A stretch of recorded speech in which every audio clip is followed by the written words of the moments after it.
நண்பர்கள் அனைவருக்கும் வணக்கம். ஒரு 5 மாதத்திற்கு பிறகு உங்கள் அனைவரையும் சந்திப்பதில் மகிழ்ச்சி. அ இனிவரும் காலங்களில் தொடர்ந்து பதிவுகள் இருக்கும். அ வேலை காரணமாக பயணங்கள் அதிகமாக இருந்தது. அதனால தான் பதிவுகளை ரெகுலராக பண்ண முடியவில்லை. சரிங்களா? அ அனைவருக்கும் இனிய தீபாவளி நல்வாழ்த்துக்கள். அ இந்த வீடியோல குரு அதிசார பெயர்ச்சி அத பத்தி தான் நான் பேசப் போறேன். ஆ, இந்த அதிசார பெயர்ச்சி பார்த்தீங்கன்னா, கிட்டத்தட்ட 48 நாட்கள் இருக்கின்றது. ஏன் அதிசார பெயர்ச்சி அப்படின்னு சொல்றோம்னா, குரு ஃபாஸ்ட்டா நகர்ந்து, அதாவது மிதுனத்துல கிட்டத்தட்ட ஒரு 5 மாதங்கள் தானே இருந்தார். ஃபாஸ்ட்டா நகர்ந்து இப்ப வந்து கடகத்திற்கு வந்திருக்கின்றார். 48 நாட்கள் இருக்கப் போகின்றார். ஆக்சுவலா பார்த்தீங்கன்னா, அந்த 48 நாட்கள நம்ம இரு பாகமாக பிரித்துக் கொள்ளலாம். முதல் கட்டத்தில் குரு நேர்வலுவோட இருக்கப் போகின்றார். அதாவது 18 அக்டோபர்லேருந்து நவம்பர் 11 தேதி வரை அவர் நேர்வலுவில் உச்சம் என்னும் நிலையில் இருக்கப் போகின்றார். இது வந்து ஒரு நல்ல நிலைதான். சரி, இப்போ 11க்கு அப்புறம் என்ன ஆக போகுது அப்படின்னு நீங்க கேட்டீங்கன்னா, அடுத்த 24 நாட்களுக்கு அவர் வக்ரகதியில் கடகத்தில் இருக்கப் போகின்றார். வக்ரகதியில் இருந்து 12ஆம் தேதிக்கு பிறகு, அதாவது சாரி 5ஆம் தேதிக்கு பிறகு அவர் திரும்பவும் மிதனத்திற்கு வந்து விடுகின்றார். இந்த பாயிண்ட்டை நம்ம வந்து முக்கியமாக கருத்தில் கொள்ள வேண்டும். ஸோ 48 நாட்களுக்கு ஒரு சில ராசிகளுக்கு நல்ல யோக காலமாக இருக்க போகின்றது. அதிலும் குறிப்பிடும்படியாக 24 நாட்களுக்கு மிதுனம், கன்னி, விருச்சிகம், மகரம், மீனம் ஆகிய ராசிகளுக்கு குரு பலன் என்று சொல்லக்கூடிய நல்ல பலன்கள் இருக்கும். ஆஹ் இத்தகைய ராசி அன்பர்களுக்கு தன்னம்பிக்கை, ஆத்ம பலம் அதிகரிக்கும். ஏதோ ஒரு விதத்தில் கான்ஃபிடன்ஸை நீங்கள் உணர்வீர்கள். திருமணம் கைகூடுவதற்கும் நல்ல வாய்ப்புகள் இருக்கு.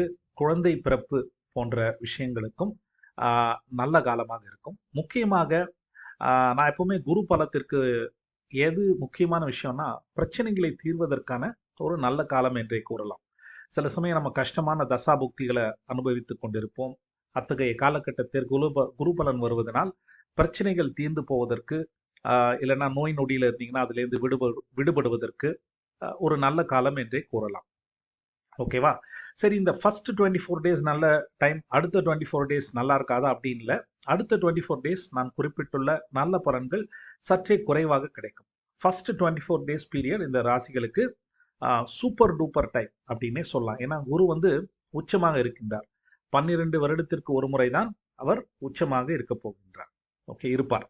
ஸோ அதனால சூப்பர் டைம், எஸ்பெஷலி இந்த ஃபர்ஸ்ட் 24 டேஸ். இந்த ராசி அன்பர்கள் கண்டிப்பாக இதை பயன்படுத்தி கொள்ள வேண்டும். நற்பலன்கள் கிடைக்கக்கூடிய ராசிகளின் வரிசையில் தனுசையும் கடகத்தையும் சேர்த்துக் கொள்ளலாம். தனுசுக்கு ராசிநாதன் 8ஆம் வீட்டில் அவர் உச்சமானாலும் அது 8ஆம் வீடு ஒரு மறைவு ஸ்தானம். நல்ல பலன்கள் இருக்கும். அதே நேரத்தில் ஏதோ ஒரு விதத்தில் குறை இருப்பதற்கு வாய்ப்பு இருக்கு. ஏன்னா அது 8ஆம் இடம் இல்லையா? அதே போலதான் கடகத்திற்கும். ஜென்மகுரு அப்படின்றவர் 5ஆம் வீடு, 7, 9 ஆகிய நல்ல வீட்டுக்களை பார்ப்பார். அதனால் நல்ல பலன்கள் இருக்கும். ஆனாலும் ஏதோ ஒரு பிரச்சனை உங்களை பாதிப்பதற்கு வாய்ப்பு இருக்கு. ஓகே. ஸோ இந்த ராசிக்காரர்களுக்கு பொதுவாக பார்த்தோமேயானால் நல்ல டைம் அப்படின்னு நம்ம சொல்லலாம். இன்னொரு விஷயம் பார்த்தீங்கன்னா, குரு வந்து கடகத்திலிருந்து மீனத்தில் இருக்கும் சனியை பார்க்க போகின்றார். உச்சகுரு சனியை பார்க்கின்றார். ஓகே. இது இது இப்பொழுது பிறக்கக்கூடிய குழந்தைகளுக்கு தர்ம கர்மாதிபதி யோகம் அப்படின்னே சொல்லலாம். குருவும் சனியும் சேர்றது தர்ம கர்மாதிபதி யோகம்.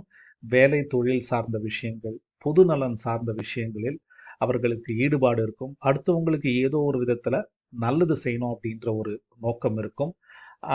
சீக்கிரமே அவர்கள் வேலைக்கு செல்வார்கள். இந்த சொன்ன விஷயங்கள் இப்பொழுது இந்த 24 நாட்களில் பிறக்கப் போகின்ற குழந்தைகளுக்கான நற்பலன். ஓகே.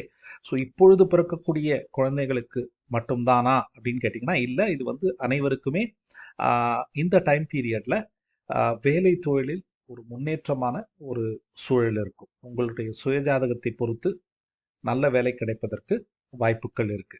அதே நேரம் குறிப்பிடும்படியாக ஏழரை சனியில் இருக்கக்கூடிய 3 ராசிகளான கும்பம், மீனம், மேஷம் ஆகிய 3 ராசிகளுக்கும் ஒரு கொஞ்சம் ரிலீஃப் கிடைக்கிறதுக்கு நல்ல வாய்ப்பு இருக்கு. இப்போ சனி வந்து வக்கரமா இருக்கார். அதனால சனியின் பாதிப்புகள் குறைவாகத்தான் இருக்கு இந்த 3 ராசியினருக்கும். எப்பவுமே சனி வக்கரமாக இருக்கக்கூடிய காலகட்டத்தில் ஏழரை சனியால் ஏற்படக்கூடிய பிரச்சனைகள் குறைந்துதான் காணப்படும். அத்தகைய காலகட்டத்தில் குரு பார்ப்பதினால் ஏழரை சனியால் ஏற்பட்ட கடன், நோய், எதிரி, வேலை இல்லாமல் இருக்கிறது, எந்த பிரச்சனையானாலும் அந்த பிரச்சனை தீர்வதற்கான ஒரு வாய்ப்பு இந்த 24 நாட்களுக்குள் உங்களுக்கு ஏதோ ஒரு விதத்தில் கிடைக்கும். எந்த அளவுக்கு நீங்கள் அதை யூஸ் பண்ணிக்க முடியும், எந்த அளவுக்கு சக்ஸஸ்ஃபுல்லாக இருக்க முடியும் அப்படின்றது உங்களுடைய சுய ஜாதகத்தை பொறுத்தது. ஏன் இதை சொல்கிறேன்னா, சனி வந்து சாந்தமாக இருப்பார். ஓகே, ஏற்கனவே அவர் வந்து குரு வீட்டில் இருக்கார். ஸோ சனி சாந்தமாக தான் இருக்கார். அதை தாண்டி உச்ச குரு பார்க்குறார். ஸோ இந்த 24 டேஸ் சனி வந்து ரொம்ப சாந்தமாக இருக்கார். ஸோ அதனால் அவரால் ஏழரை சனியின் பாதிப்புகள் வெகுவாக குறைந்து மாறாக பிரச்சனை தீர்வதற்கான ஒரு வழி காணப்படும் அப்படின்னு நம்ம சொல்லலாம். ஓகே, இதுவரை நம்ம பார்த்தது பொது பலன். ஓகே, ரொம்ப பொது பலன் பார்த்தோம். குறிப்பிடும்படியான பலன்களை நாம் பார்ப்பதற்கு இங்கே குறிப்பிட்டுள்ள இடங்களில் கிரகங்கள் இருக்கின்றதா, அதாவது உங்களுடைய சுயஜாதகத்தில் கிரகங்கள் இருக்கின்றதா அப்படின்றத கணக்கில் கொண்டுதான் நாம் வந்து குறிப்பிடும்படியான பலன்களை எடுக்க வேண்டும்.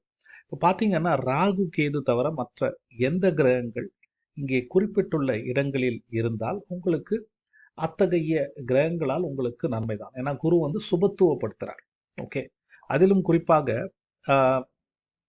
குறிப்பாக சனி, சுக்கிரன், சூரியன் போன்ற கிரகங்கள் இருந்தால் வேலை கிடைப்பதற்கு, இன்க்ரிமெண்ட் கிடைப்பதற்கு, புதிய தொழில் வாய்ப்புகள் கிடைப்பதற்கு ஒரு நல்ல காலம் அப்படின்னு நம்ம சொல்லலாம். ஓகே, குருவே இங்கே இருந்தார்னா, இங்கே குறிப்பிட்டுள்ள இடத்தில் குரு இருந்தார்னா அதிசார குருவும் ஜனனகால குருவும் இணைந்து குழந்தை பேர் உருவாவதற்கு ஒரு வாய்ப்பாக இருக்கும். அட்லீஸ்ட் உங்கள் ஃபேமிலியில் உங்களுடைய நல்ல நேரத்தின் தயவால் ஃபேமிலியில் கூட ஒரு குழந்தை பேர் உருவாவதற்கும் வாய்ப்பு இருக்குது. ஓகே, இந்த 3 கிரகங்கள் இங்கே குறிப்பிட்டுள்ள இடத்தில் இருந்தால் வேலை கிடைக்கிறதுக்கு நல்ல வாய்ப்பு இருக்குது. ஓகே, குரு சந்திரன் அது வந்து உங்களுக்கு கான்ஃபிடன்ஸ், நல்ல ஒரு தாயுடனான ஒரு ரிலேஷன்ஷிப் இம்ப்ரூவ் ஆகும். உங்களுக்கே ஒரு கான்ஃபிடன்ஸ் பிறக்கும், தெளிவு பிறக்கும், ஒரு பாசிட்டிவிட்டி பிறக்கும். அப்படித்தான் நம்ம வந்து பொதுவாக பலனை பொது பலனிலிருந்து குறிப்பிடும்படியான பலன்களை எடுக்கணும். இதில் என்ன பிரச்சனைனா ராகு கேது தான். இங்கே குறிப்பிட்டுள்ள இடத்தில் ராகு கேதுக்கள் இருந்தால் ஜனனகால ராகு கேதுக்கள் கோச்சார அதிசார குருவுடன் இணைந்து பலன்களை கொடுக்கும். கேது அங்கே இருந்தால் உங்களுக்கு விரக்தி கொஞ்சம் அதிகமாக இருக்கும். ஓகே, அதுதான் ஒரு இம்பார்ட்டன்ட் பாயிண்ட். ராகு அங்கே இருந்தால் உடல் நலத்தில் சற்று பாதிப்பு இருக்கலாம். அதே நேரம் பணம் வருவது சார்ந்த விஷயங்களில், பொருளாதாரம் சார்ந்த விஷயங்களில் முன்னேற்றமான ஒரு சூழல் இருக்கும். ஸோ இப்படித்தான் நம்ம வந்து பொது பலனிலிருந்து குறிப்பிடும்படியான பலனை எடுக்க முடியும். எப்பயும் உங்கள் ஜாதகத்தை வந்து கோச்சாரத்தோட கம்பேர் பண்ணால் இன்னும் துல்லியமாக பலனை எடுக்கலாம். சரிங்களா? இந்த குரு பயிற்சி அனைவருக்கும் ஒரு நல்ல பயிற்சியாகத்தான் இருக்கும். ஏனென்றால் உச்ச குரு சனியை பார்க்குறார், ரைட்? ஸோ இது கும்பம், மீனம், மேஷத்துக்கு மாத்திரமில்லை, அனைவருக்குமே இது வந்து ஒரு நல்ல காலம். ஆன்மீகம் நல்ல உங்களுக்கு ஆன்மீக எண்ணங்கள், நேர்மறை ஆன்மீக எண்ணங்கள் அதிகமாக இருக்கும். புதிய வேலை, தொழில், முன்னேற்றமான ஒரு சூழல் இருப்பதற்கு வாய்ப்புகள் அதிகம் இருக்கு. சரிங்களா? அனைவருக்கும் இனிய தீபாவளி வாழ்த்துக்கள். ஒன்ஸ் அகெயின், இனி வரும் காலங்களில் என்னுடைய யூடியூப் வீடியோக்கள் தொடர்ந்து வரும். சரிங்களா? நன்றி, வணக்கம், வாழ்த்துக்கள்.